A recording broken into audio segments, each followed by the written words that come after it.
সুপ্রভাত আমার সকল বন্ধুরা, আশা করি তোমরা প্রত্যেকেই খুব ভালো আছো।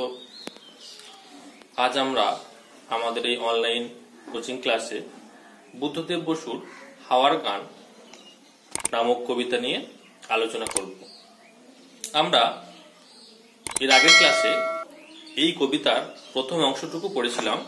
আজকে আমরা কবিতার শেষ অংশটুকু পড়ব।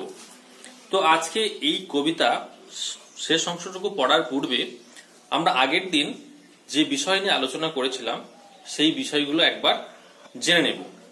দেখো, এই হাওয়ার গান কবিতায় আমরা দেখেছি যে হাওয়াদের কি নিজস্ব কোনো বাড়ি নেই, তাই তারা সর্বদাই তাদের সেই বাড়ি খোঁজার কাজে ব্যস্ত। এবং তাদের এই যে খোঁজা, সেই খোঁজাটা কোথায় কোথায় চলেছে না, বনে, জঙ্গলে, নদীতে, সমুদ্রে, হ্যাঁ, এমনকি পার্কে রাখা সেই বেঞ্চের ওপরে, সর্বত্র তাদের কি না এই খোঁজা চলেছে। কিন্তু তারা তাদের নিজস্ব সেই বাড়ি কিন্তু এখনো খুঁজে পায়নি। তাদের এই যে খোঁজ করার যে অফুরন্ত সময়, সেটা কিন্তু চলেই যাচ্ছে। তো চলো আজকে আমরা শুরু করছি এই কবিতার শেষ অংশটুকু। দেখো, আমি বোর্ডের মধ্যে লিখে রেখেছি হাওয়ার গান, কবি বুদ্ধদেব বসু। তোমরা সকলেই বইটি খুলে ফেলো এবং মনোযোগ দিয়ে দেখো। অবশেষে থামে সব, ডেক হয় নির্জন। দেখো, এই লাইনটা পড়ার পূর্বে আমাদেরকে আগের দিকে একটু ফিরে যেতে হবে। দেখো, আগে আমরা শেষ করেছিলাম এক জায়গায় যে যাত্রীরা সিনেমায় কেউ নাচে গান গায়, আমরা তরঙ্গের বুকে হানি প্রশ্নের অবিরাম নর্তন মর্ত আবর্তন। সেখানে আমরা দেখেছিলাম যে যাত্রীরা জাহাজের মধ্যে কি করছিল না, কেউ সিনেমা দেখছিল, কেউ বা নাচ গান করছিল। তো সেই প্রসঙ্গে দেখো এখানে আবার শুরু হচ্ছে যে অবশেষে থামে সব, অর্থাৎ যাত্রীদের সেই যে নাচ গান বা সিনেমা দেখা, সেগুলো কিন্তু আস্তে আস্তে কি হচ্ছে, সব থেমে যাচ্ছে। ডেক হয় নির্জন। ডেক মানে কি? দেখো, ডেক শব্দের অর্থ আমাদেরকে জানতে হবে। ডেক হচ্ছে কি না, জাহাজের পাটাতন। তোমরা খাতার মধ্যে লিখে নাও, ডেক মানে হচ্ছে জাহাজের পাটাতন। তাহলে কি বললাম? ডেক মানে হচ্ছে জাহাজের পাটাতন। তাহলে সেই যে জাহাজের পাটাতন, যেখানে আমরা কি করি না, জাহাজের মধ্যে দাঁড়িয়ে থাকি, সেই ডেক কি হচ্ছে, নির্জন হচ্ছে। অর্থাৎ সেই ডেক একেবারে শূন্য হয়ে যাচ্ছে, অর্থাৎ মানুষজন কিন্তু সেখানে আর কেউ থাকছে না। অকুল অন্ধকারে ফেটে পড়ে গর্জন। অকুল মানে কি না, অকুল মানে হচ্ছে কুল কিনারাহীন, যার কিন্তু কোনো কুল কিনারা নেই, তাকেই বলা হচ্ছে অকুল। এটাও তোমরা লিখে নাও। অকুল মানে হচ্ছে কুল কিনারাহীন। কিনারা মানে আবার আমরা জানি যে সমুদ্রের তট বা ধার। তাহলে এই যার কোনো কুল কিনারা নাই, তাকে আমরা কি বলছি, অকুল। তাই বলছে অকুল অন্ধকারে ফেটে পড়ে গর্জন, অর্থাৎ যে নদীর কোনো কুল কিনারা নেই, সেই রকম জায়গায় কি হচ্ছে না, অন্ধকারে ফেটে পড়ছে গর্জন। কিসের গর্জন না, সমুদ্রের গর্জন। সমুদ্র উঠে দুলে বাঁকা চাঁদ পড়ে ঝুলে। সমুদ্র উঠে দুলে মানে কি? দেখো, কবি এখানে বলতে চেয়েছেন যে সমুদ্রের যে ঢেউ এবং সেই ঢেউয়ের যে আসা যাওয়া, বা সমুদ্রের ঢেউ যে মাঝে মাঝে উত্তাল হয়ে ওঠে, সেই সমুদ্রের ঢেউ কি হচ্ছে যেন নদী সমুদ্র দুলে উঠছে।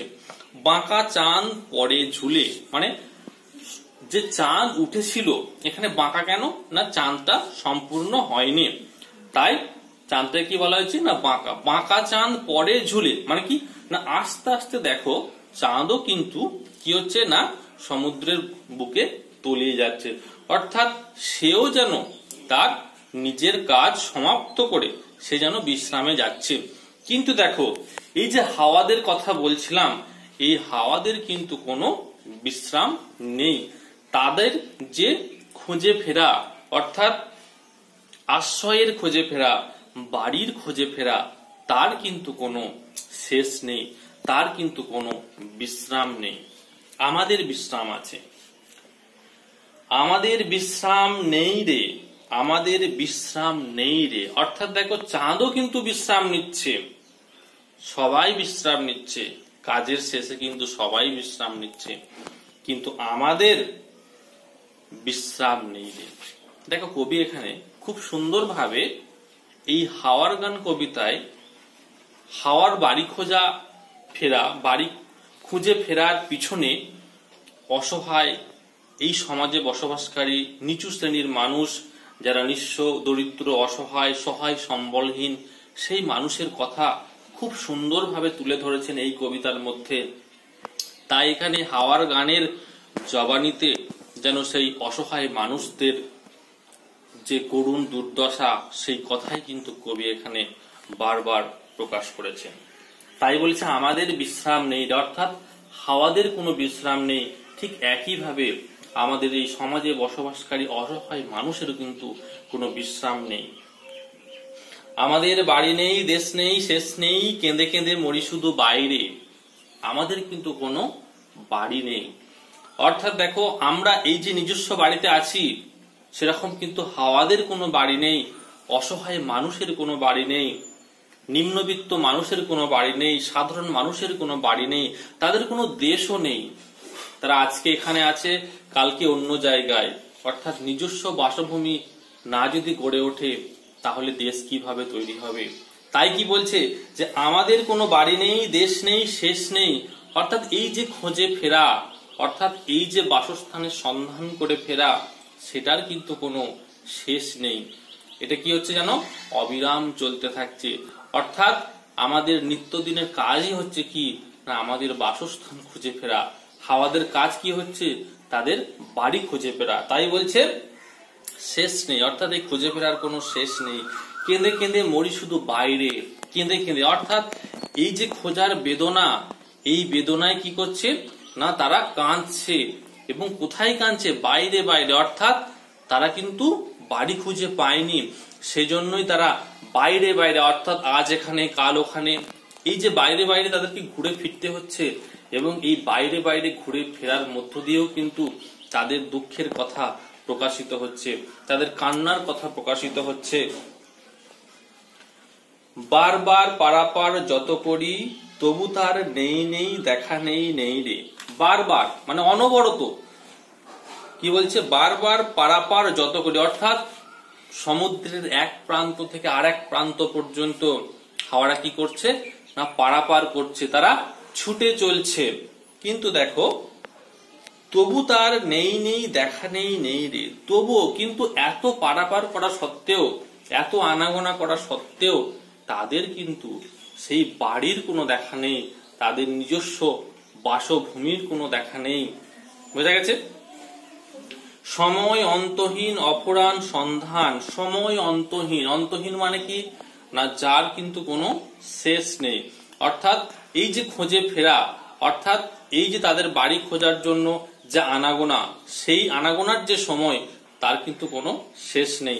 তাই বলছে সময় অন্তহীন অফুরান সন্ধান, অর্থাৎ খুঁজে চলা কিন্তু অফুরান, সেই খোঁজারও কিন্তু কোনো শেষ নেই।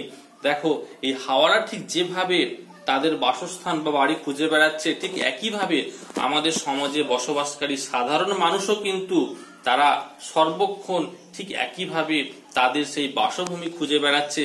তারা অন্যের বাসভূমি বানিয়ে দিচ্ছে, অন্যের বসত বাড়ি বানাচ্ছে, তারা অন্যের মুখে অন্ন তুলে দিচ্ছে, কিন্তু নিজেরা অন্ন খেতে পারছে না। নিজেদের কোনো নিজস্ব বাসভূমি নেই, নিজেদের কোনো বাসস্থান নেই।